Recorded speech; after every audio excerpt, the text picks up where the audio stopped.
Says we're live stream, buddy. Okay, welcome to Hopeifiers. My name is Alan Friesen. We are broadcasting to you from the ancestral lands of the Blackfoot Nation. I have my friend Scott Sweetman with me here. So the idea with this show is that we are going to have a conversation that we think you will leave and you'll say, I feel a little bit more hopeful than I did before. I feel a little bit more optimistic. I feel more connected to others, especially that Scott Sweetman. He's such a jovial guy. So that's kind of the purpose of the show. And we've put a lot of thought into the agenda for today. Right, Scott? We have. We're not going to share that with you quite yet because it's still ruminating. We're not quite ready to release it. But what I can tell you is this. Ooh, I had me a fantastic day. Do you want to hear about it, Scott? More than anything right now. All right. I went down to the range this morning and helped my young friend Thomas go to figure out how to run his shotgun. He's going to go do some hunting and he wanted to figure out how to run his shotgun. And he had a question about chokes that I couldn't answer. So I called my friend Ted at Marksman and he knew the answer. And I had him on speakerphone. So Thomas heard, so he knows the answer. So he's going to go and have a safe, beautiful hunting experience. And that's amazing. And then while he was there, I said, hey, Thomas, you ever shot a handgun before? He said, nope. I said, well, I happen to have a 9mm pistol that you could try. So I had him give him his first handgun shooting experience and he used my 9mm and he was a little bit scattered. But then he got it tighter and tighter and tighter. And so he was bringing it together. It was coming. So, yeah. So anyway. And we should say on that note that anyone who wants to try and safely shoot a firearm of any kind that's legal in Canada, they can contact you or me or the range operator at Lethbridge Fish and Game Association, and we'll set that up for you. Exactly. The shooting sports, you might not be familiar with this, but here's the reality of the shooting sports. The safest shooting sport in the world, the most inclusive. You can do it if you're able-bodied, if you're like you run marathons, or if you're riding a wheelchair, you can do it. It is a lifelong sport. You can do it when you're 6 years old, and you can do it when you're 160. I don't think we have any 160-year-old members, but maybe we're going to in the future.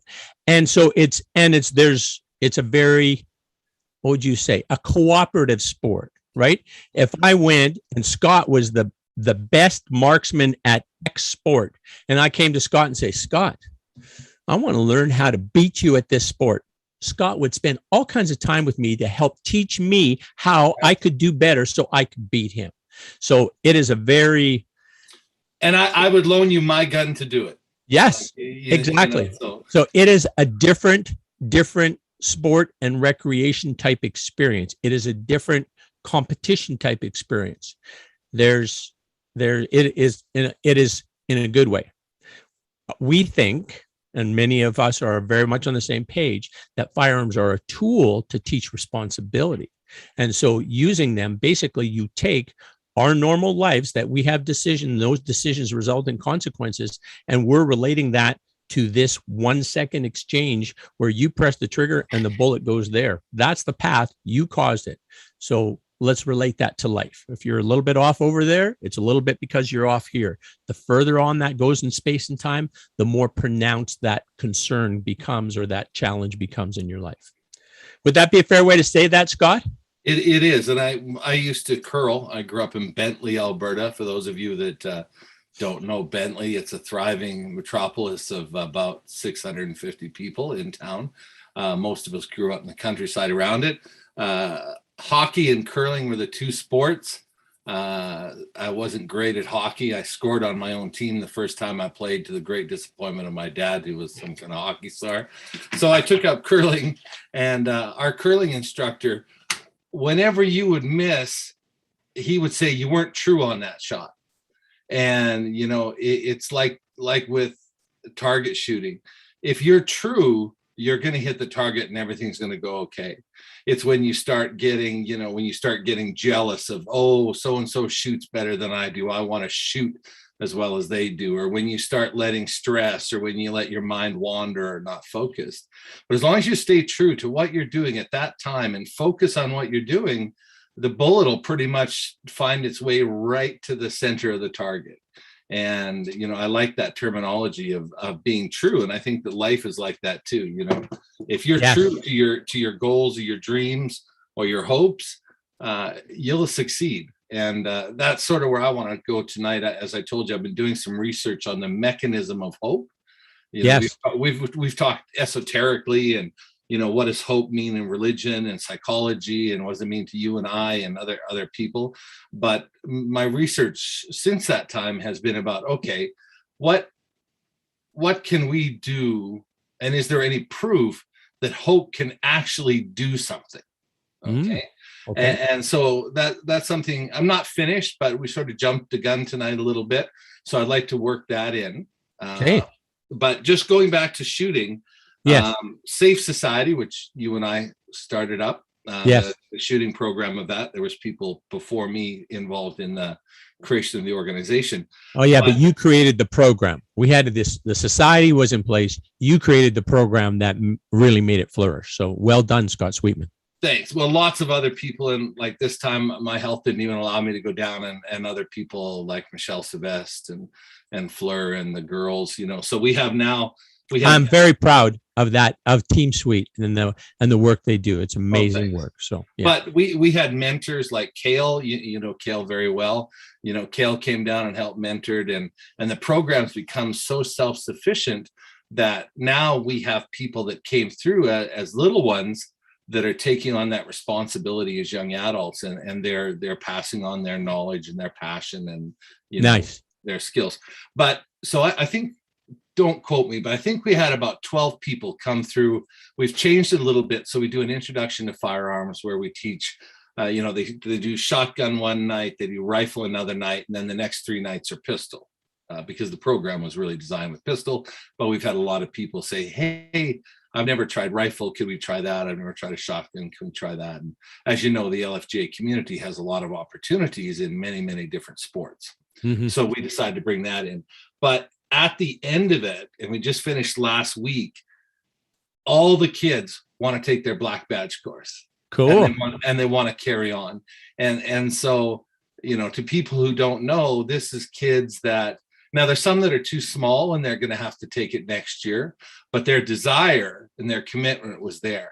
So, we're talking about youth, most of which had never fired a firearm before, who haven't been involved in organized sports before, and would have spent that time probably indoors or watching TV or playing games. Which, Scott, let me just interject, which speaks back to the inclusiveness of it, right? You don't have to be, maybe you have to have a certain size or stature to play basketball, but you sure don't need a size or stature to be involved in the shooting sports, right? Or football or whatever sport it is, right? However you are is exactly how you need to be to enjoy the shooting sports right now. Well, and proof that times change. People talk about, things always stay the same. When you look back at, and I don't want anyone to get offended, but if you take a look at sort of the mentors that we had, 98% of them were older, white, overweight guys. Great guys, but one very clear demographic, right? And now you look at the participants in the program, and we had more girls than boys. We had people of different ethnic backgrounds, different skin colors, different languages, different religions. And as they're coming up, they're doing the teaching. Yeah, that's awesome. That's awesome. It's and things do change if you get out there, and this is where hope, instead of forcing that change, we hoped that if we opened it up and gave people the opportunity, that change would occur, and it has. Yeah. I got to tell you a story about like gender bias in the shooting sports. Yeah. There was this lady from Calgary that I met that had some items that she thought that we might like, right? Beautiful. She wanted these things to live on, right, in somebody's memory and that kind of thing. Great, right? So then she was talking about where she had been to a Boy Scout jamboree, and because she's a very active marksman, then she was going to be one of the range officers, which was very unusual. That was, it was usually the the army guy, like the commandant, the major. I think it was the major who is the range officer on behalf of the army. And she got somehow in a range officer type role. And there was also an RCMP officer. And so the RCMP officer, so those are the three of them, the army, the major, the RCMP officer, and this marksman lady, right? And so the RCMP says, hey, we've got time to check out this course of fire. Let's have us a little friendly competition, right? Sure. And so they go, and the woman kicks their ass, right? Beats them both, right? And the RCMP says, congratulations, man, that's awesome. And the major, he just turns on his heel and stomps away, right? He's pissed, right? But the fact is, women can do the sport as good as any man. Like that, there's no particular strength, or a matter of fact, their fine motor skills are often to their advantage in terms of the, things like changing magazines or those kind of things where if you well, and we know that, the man box that you talk about is we're socialized not to take instruction, right? Yes. Like if we have to take instruction, we're somehow less than the person or the map or whatever that are giving us those instructions. Right on. And so, as instructors, you and I know that usually women will jump ahead of men quite quickly because they'll actually listen and they'll take into account what they're being told, and they'll work it into what they're doing. And that's a great insight, Scott Sweetman. Nicely done. Nicely done. I don't think I've ever heard that verbalized. But I think I agree with you. It's exactly right. Yeah. Yeah. For sure. And I think that. It clicks with the men won't ask for help, right? Same as men won't ask for directions often. Yeah, it does. We're socialized that way. Yeah. And I think that that's one way that millennials, and we've seen that, people talk about how millennials are always asking for help and that they don't try things on their own. And in one way, it's freed up younger men from that sort of macho, I don't need help, I don't need direction, I don't need you to tell me, I can figure it out. So it's kind of a swing in the pendulum, but I do find in instructing millennials that the males are more open to instruction and to listening and guidance than probably we were when we were so deep in that man box culture, right? Yeah, so. No, exactly. And you don't want to look weak or anything. You don't want to look stupid. So you'll just fake it and try and pretend. And then take a 12 gauge. I can, boom. Oh, shit. And my shoulder's sore for a week, but I didn't have to listen to nobody. I can see that. I've done that. I've lived that. I always love watching a range officer. And I can say that when I've seen it, it's always been a male have an accidental discharge and then try and pass it off as something else. Oh yeah, I meant to do that. Yeah. But, I think that I think the shooting sports are a great microcosm of the possibilities that are available out there. Yeah, and unfortunately, they also show the irrationality of some of the political swing we have seen, the cancel culture, and where we've seen those of us that are involved in shooting, even hunting, which is far more dangerous than shooting on a range because there's so many other variables, is still rated up there, I think, in the top 2 safe sports that you can do. Mm-hmm. And, people said, oh, prove it. Well, if you look at the insurance for a shooting range compared to the insurance for a hockey rink or a swimming pool or any other sport facility, we pay pennies on the dollar. And that's a fact. And why is that? Because people just don't get hurt or killed on a shooting range. Yep. So the insurers say, hey, we're going to make tons of money on these guys. We don't have to. This is enough profit because we're never going to pay a claim out here.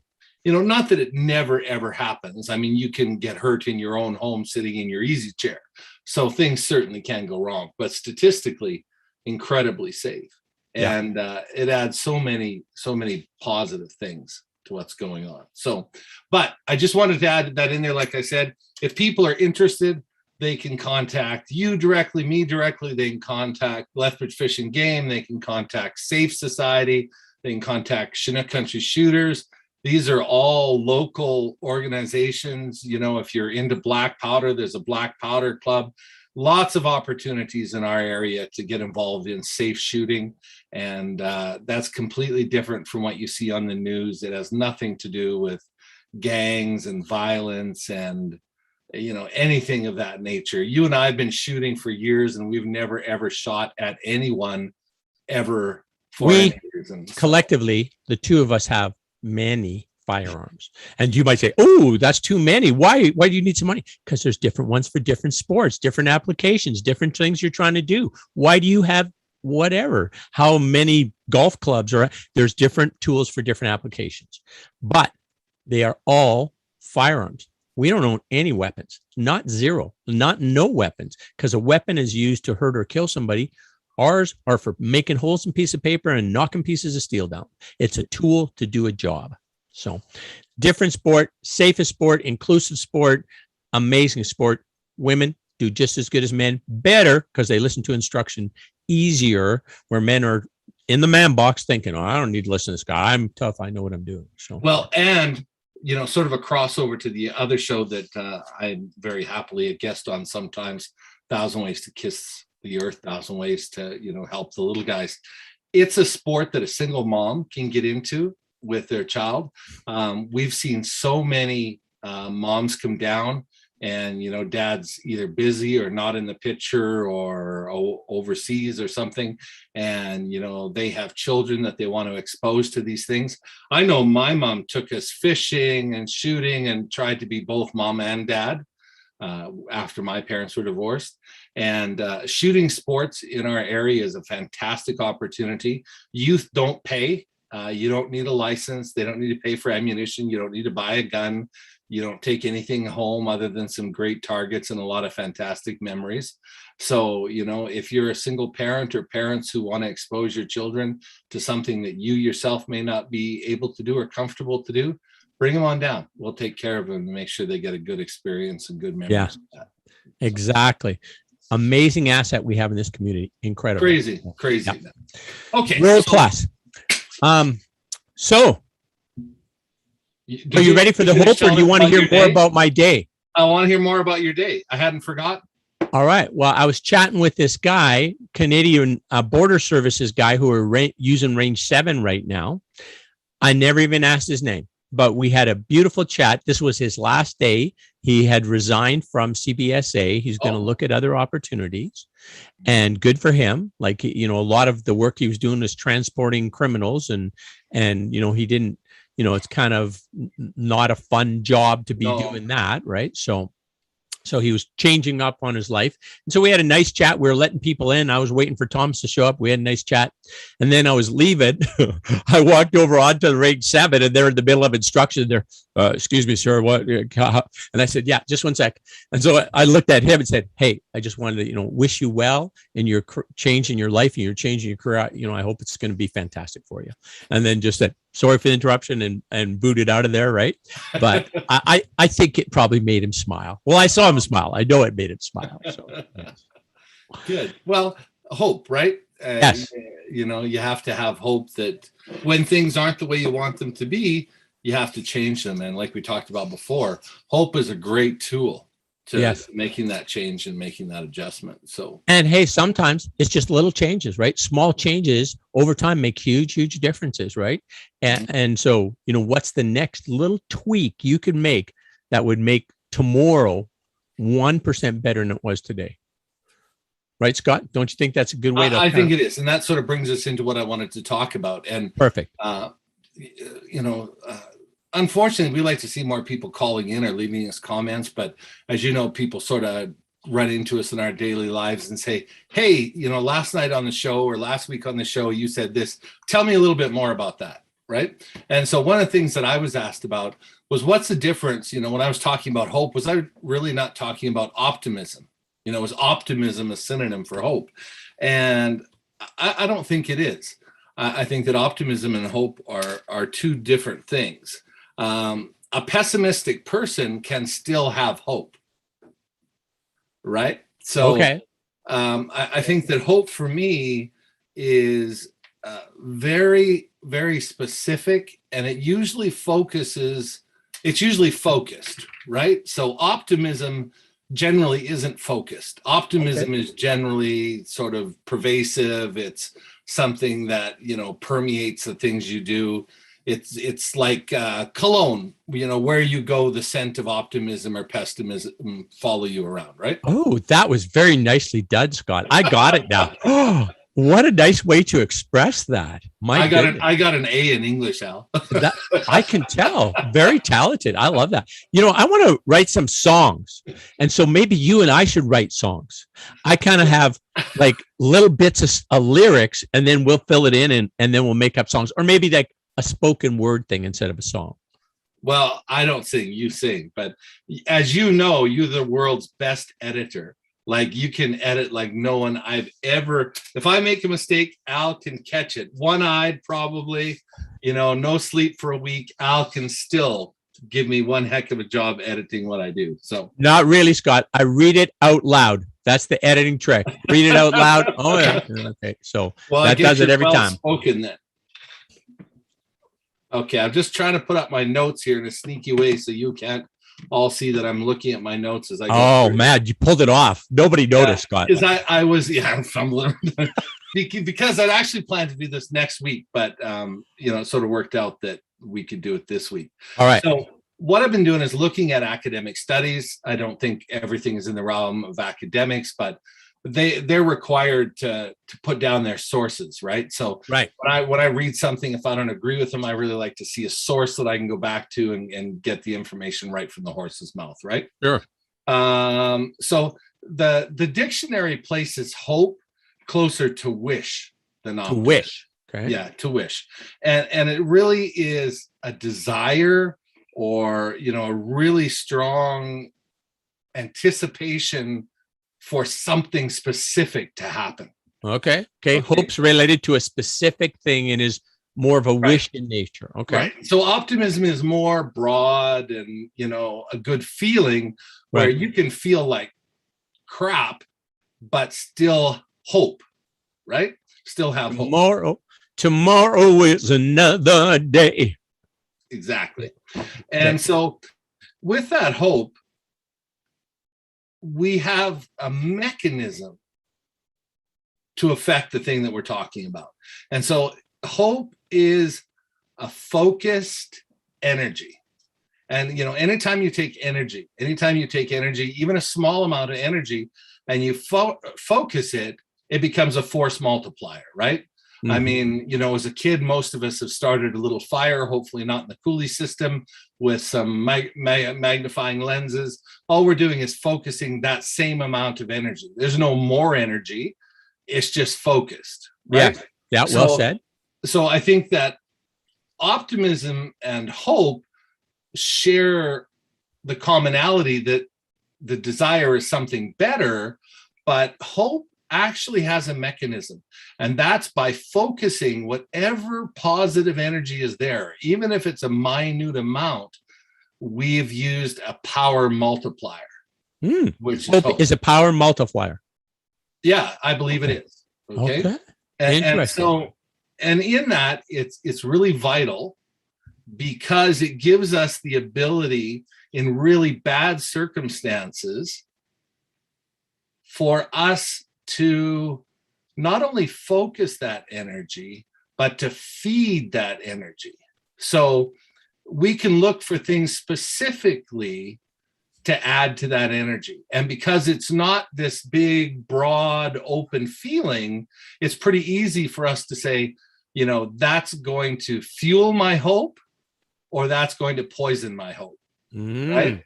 If you think of it like you're out in the wilderness, you're starting a little fire, you've used your lenses to concentrate the light. Now you have to pick up, dry or sort of mushy, rotted greenery. You throw that on your little fire, it's going to die, right? Right. You throw dry, clean kindling on there, your fire's going to get bigger. Okay. So hope allows us to start making choices about what will increase the power or move us closer to getting a result. Interesting. Okay. You with me here, buddy? Mm-hmm. So now that we have a criteria, and you can apply this, I'm using fires, but you can apply this to anything. It's my hope to get a new job.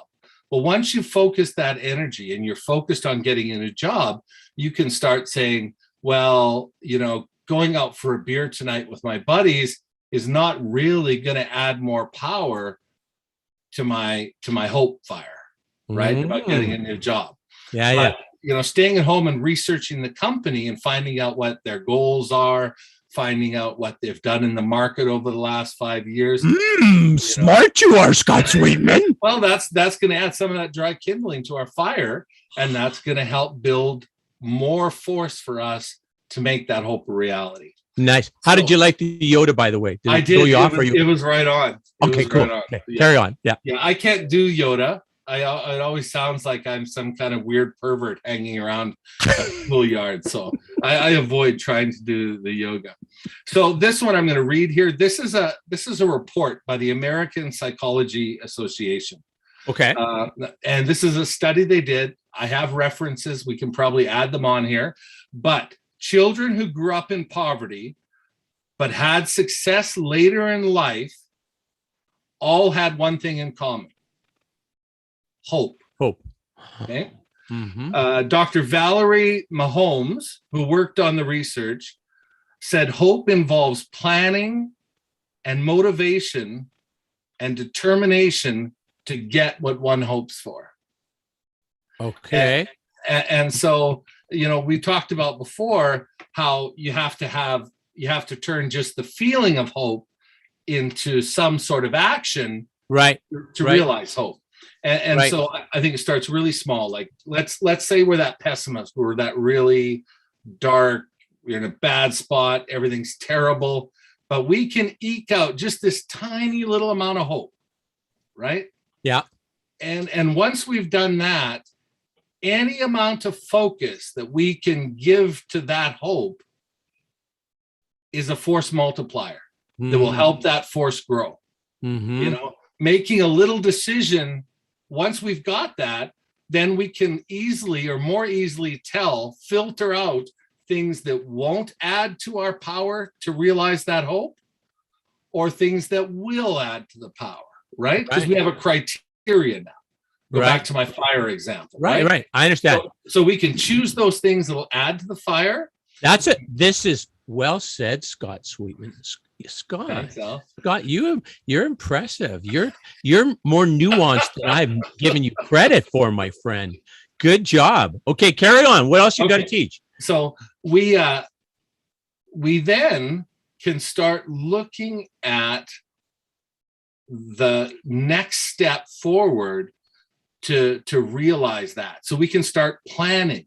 We can actually move it from the abstract at this point, because as you know, once you have energy, to make something from that energy, you just really need a place for it to go. Yeah. Yes. Right.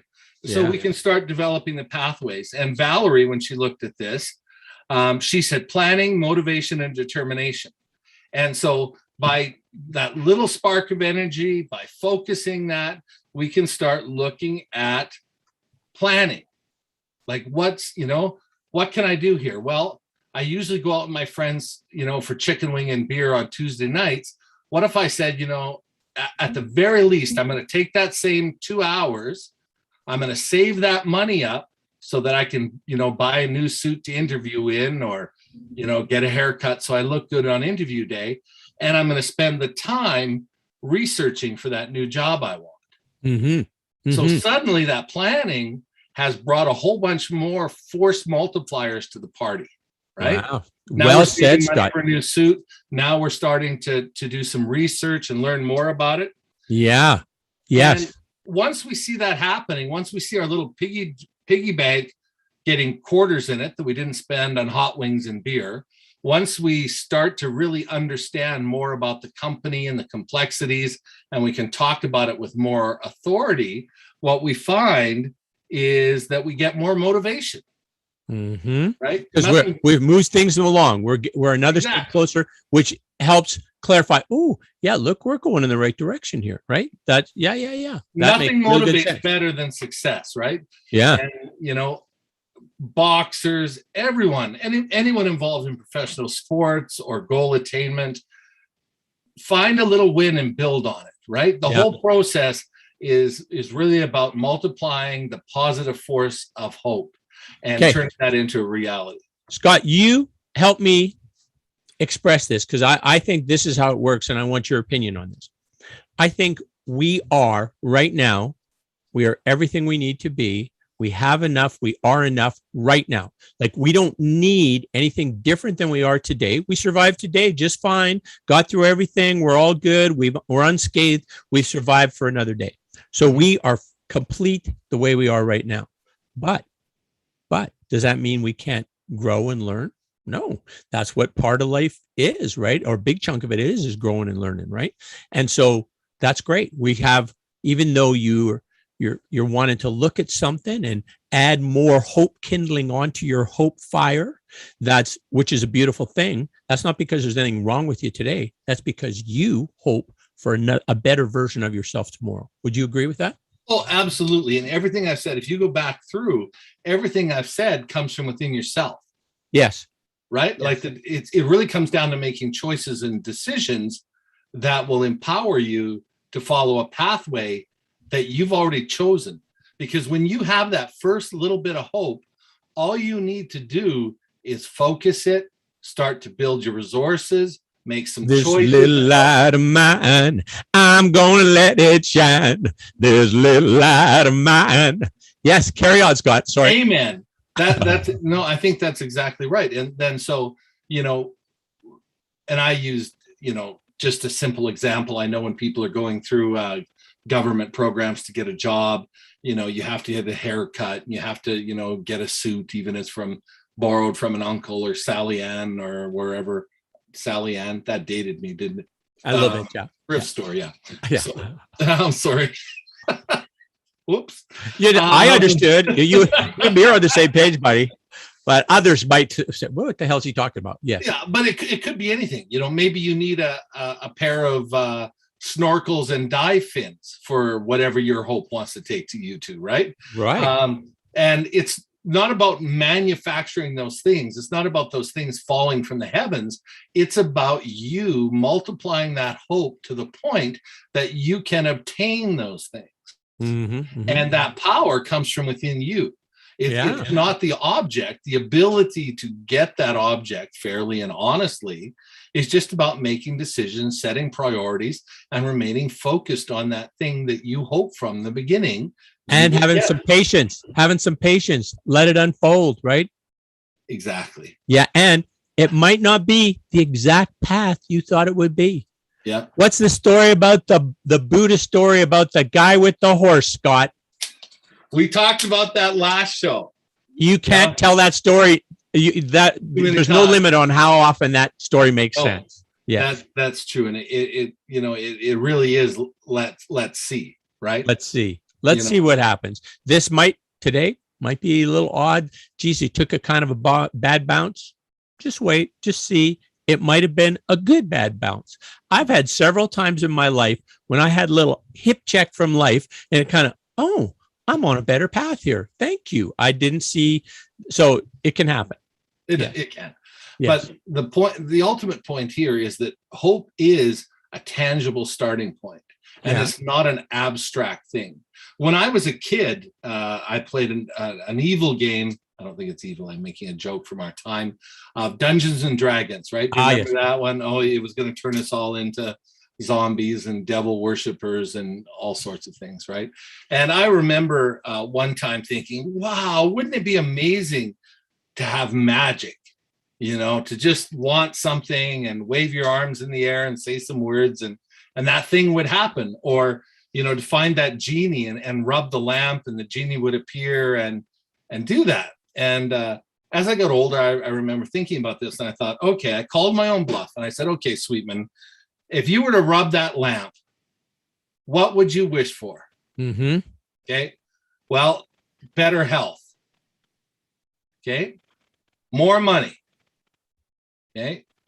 More friends. Okay. I can't remember what the third one is. I'm just throwing friends in there. But I know the first two were health and money.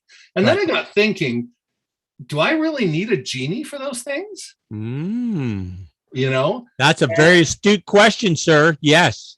And I started saying, really, I'm talking about, I hope I could have better health.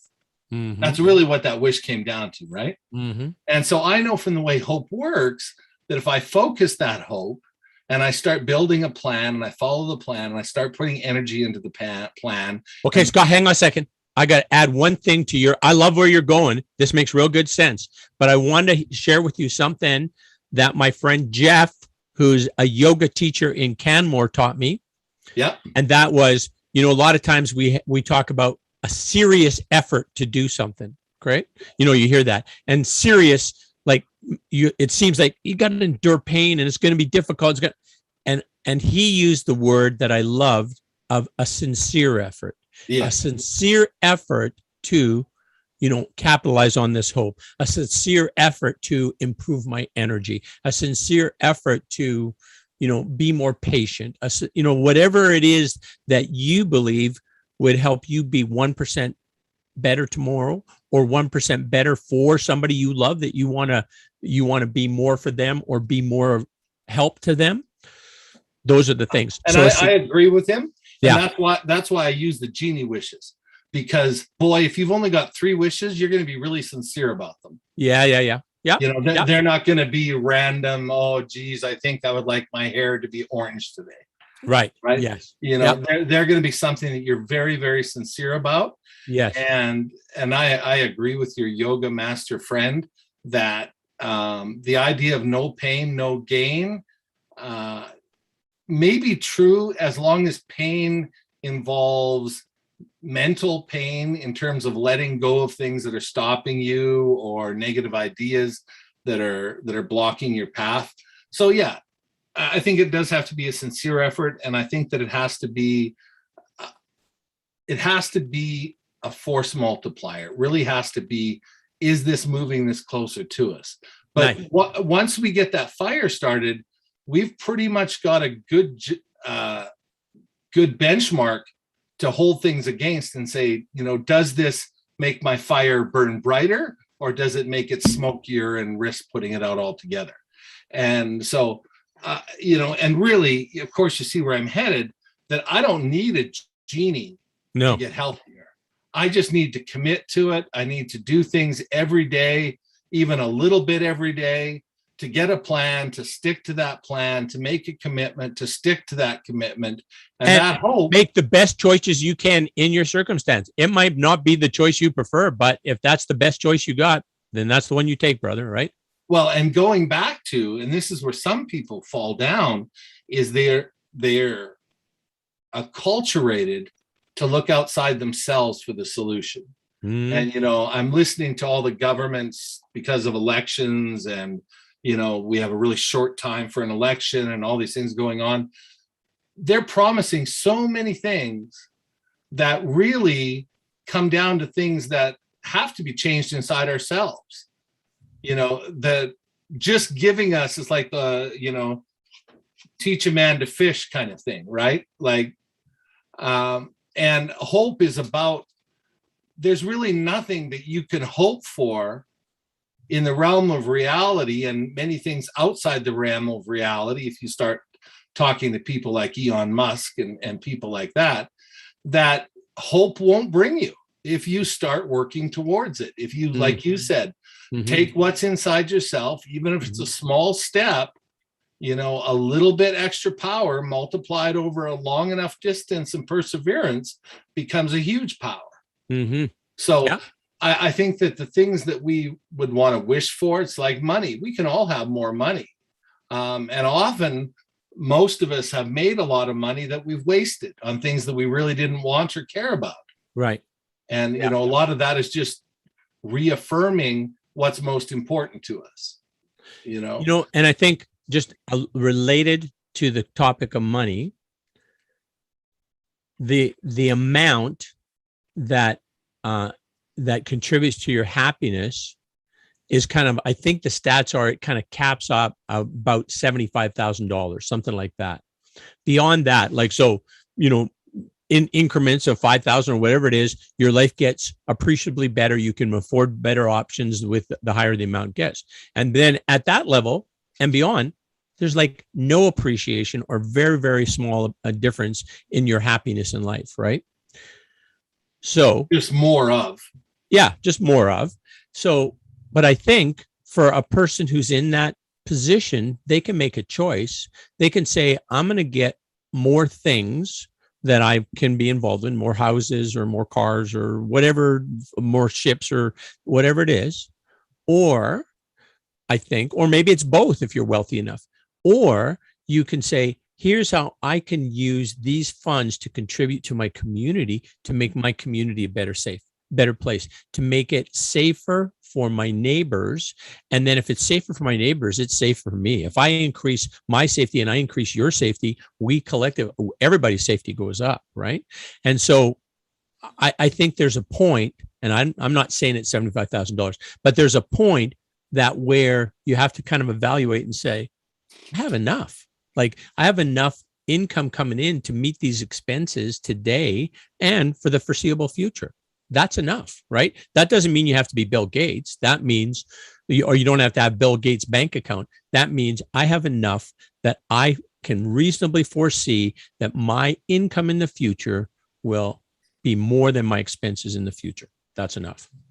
I think it goes beyond just money. I know that when we found out we were in Japan, when we found out we were pregnant with the twins, and you know the wonderment and the shock sort of went hand in hand. Of course, I'll never forget the moment of absolute glee, followed by the moment of absolute unadulterated terror when I saw there were 3 hands sticking up on the ultrasound.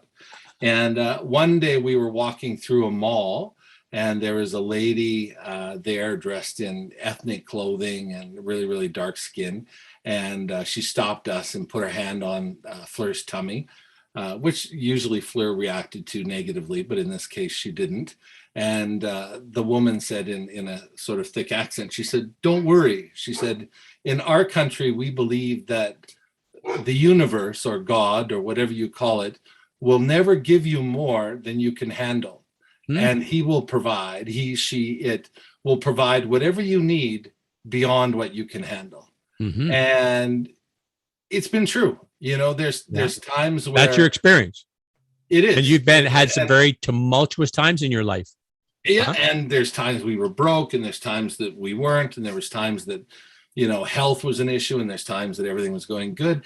And the truth was that we could handle it, or out of nowhere, some opportunity would come up that would allow us. Now, yes, we had to work, and it wasn't, you know, an envelope full of money or whatever. Often it was just the opportunity, if we took it, to maybe work harder or work better or smarter or take on some extra whatever. Serendipity at work, my friend. Serendipity at work. Exactly. Yes. I know you love Serendipity. She's a good friend of yours. You've got her on speed dial. And I think that people need to trust in things like serendipity and go back to what you were saying, is that you really are enough. And there's right now, right here, today, right this moment. Yes. You can have a perfect moment right now. If you're not in pain, if you're not hungry, if you're here and you can just feel your senses and just breathe and focus on that breath, that's a perfect moment. That's like 70 billion neurons working, 700 trillion cells all working together and make your body do the amazing thing and keep that heart pumping and those lungs running every second of every day. Amazing. I want to share a little mental image I have of you. You know, people talk about their mind mansion and things, and I have a mind cave. And mind cave. Yeah, you know, if you've ever been in a cave, or if you've ever been in a big, big space, and you've just got a candle and the lights are off everywhere else, you know, you can only see a very short area around you. Sure. Yeah. And so I think our minds are like that, and our lives are like that, and our hearts are like that in a lot of different ways. So, you know, you may be dying of thirst, and there may be a fountain 30 feet away, but it's outside the range of the little light you're carrying. You know, and so you don't see it. You don't believe it's there. If somebody said, "Well, just take a drink from the fountain," you would say, "There is no fountain." Hey, what happens with that light if you apply more hope to it, Scott Sweetman? Force multiplier, buddy. Woo! All of a sudden, it illuminates. You can see the fountain. You could get the water. You could, your thirst can be slaked. It's beautiful. So I think that that's in all of our minds. And I think that the answer to so many things, to so many problems, and no, it may not be right there and we discover it and woohoo, it's all completed.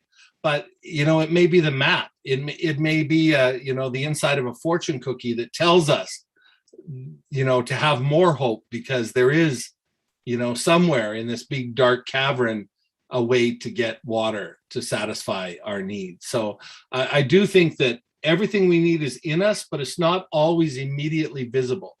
I think sometimes you have to brighten up that candle, and there's lots of ways to do that. Hope, religion, faith, yoga. I just was watching this show with Temple Grandin and Dr. Deb something. It's about autism. It's a book that they co-authored, and they provided like 8 videos, just little 8 minutes, 5 minutes, you know, little videos about each of their key points, kind of a thing. And she's like amazing, Dr. Grandin, right? Like, I mean, she's on the spectrum, but she's very, so she sees the world in a unique way. And that's why we need diversity. We need differences, right? So she talks about Einstein as an example. He would have been on the spectrum for sure. I mean, there was no such diagnosis at that time. He was odd, as was Nikola Tesla, as is Elon Musk. But there are these people that have these amazing original thoughts. And also because they're different,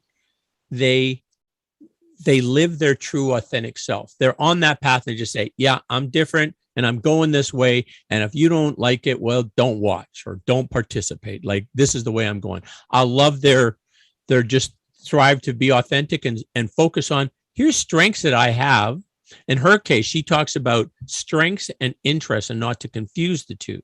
So strengths, you know, something she has, and she talks about her visual, the way that she can visually figure things out. Like, you know, she designed all these humane type cattle traps, right? Or cattle corrals for them to go to abattoirs and such. And she did it by like walking on the ground and seeing it like a cow would see it and say, oh yeah, here's what we're going to do. And we're going to make a circle here. And anyways, she talks about strengths versus interests. And interests are great, but strengths are the ones you want to build up. You can, and then by using them, by applying them to different interests, which I thought was a very cool way of looking at it. So I think too that we're a little bit, and I say this very cautiously because I'm one of those people too, is that often we forget to look in our own library while checking out dozens of books from the public library.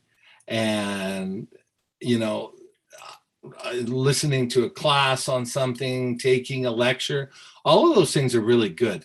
But you also should take a look inside yourself and see what your library has on that. See, you know, go back through your own experiences and things that other people have told you. And often we forget that just outside of that candlelight, to use my allegory, just outside of our candlelight is a huge library of memories and learned things and you know, and some of those experiences might have been painful experiences to learn them, but those lessons, like what can you learn and how can you move on from that, right? That's a great observation, Scott. I think that people like Elon Musk and Tesla, another one of my favorite weirdos. Wait a minute, can I interject one thing?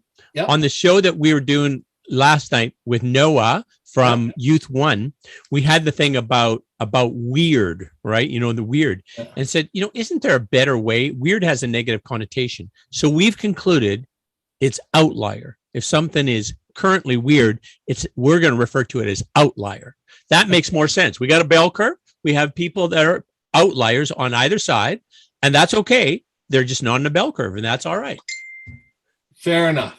I like weird. Weird is one of my favorite things. Okay. I don't mind being called a dork either. Dork is a good word. I think that I aspire to be both weird and a dork, but outlier works for me too. So I think if you take outliers like Tesla, like Elon Musk, is that they're always not only referencing their own library, but they're adding to it. And sometimes that's what we forget to do. We forget to go out and have the experiences, get out there and take the risks, get out there and do the experiments to add to our own library of knowledge. And we rely too heavily on other people's assessment. You know, I'm not going to do that because I've heard that it doesn't work. You know what? On the just related to the same kind of a theme, I think that we should use, and especially if this happened for you in COVID times, then instead of you going to watch somebody do whatever they were doing, play a sport, play a guitar, sing a song, that you did those things. Now's still the opportunity. They're like, those kind of things aren't going to be like they were before. Do them instead of watch them. Don't be in the audience. Be the participant. Be the one that's making it happen. Do you think that makes sense?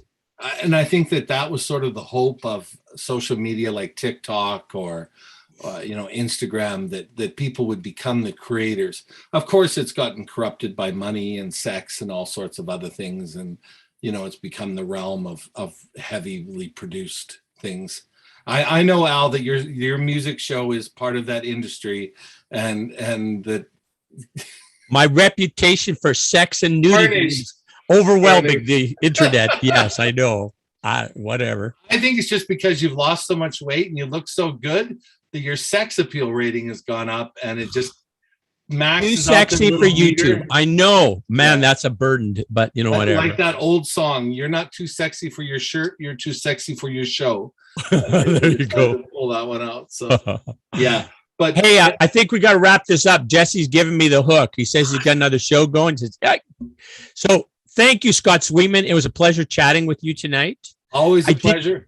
I didn't tell you the other things that happened in my day, but one thing I did want to mention, and I sent you that thing about, was the Lethbridge Original Voice Experience, which is going to be Tuesdays at 7 p.m. And my first guests are going to be Najib and Araba. And they're from Africa, and they're going to sing. Well, Araba is going to sing. Najib is going to cheer Araba on, and we're going to encourage, and Najib will sing. He doesn't know it yet, but he's going to sing too. All right. Excellent. Be looking forward to that one, my friend. Take care. Have a great weekend. Yes, you too. Talk to you. Stay hopeful, everyone.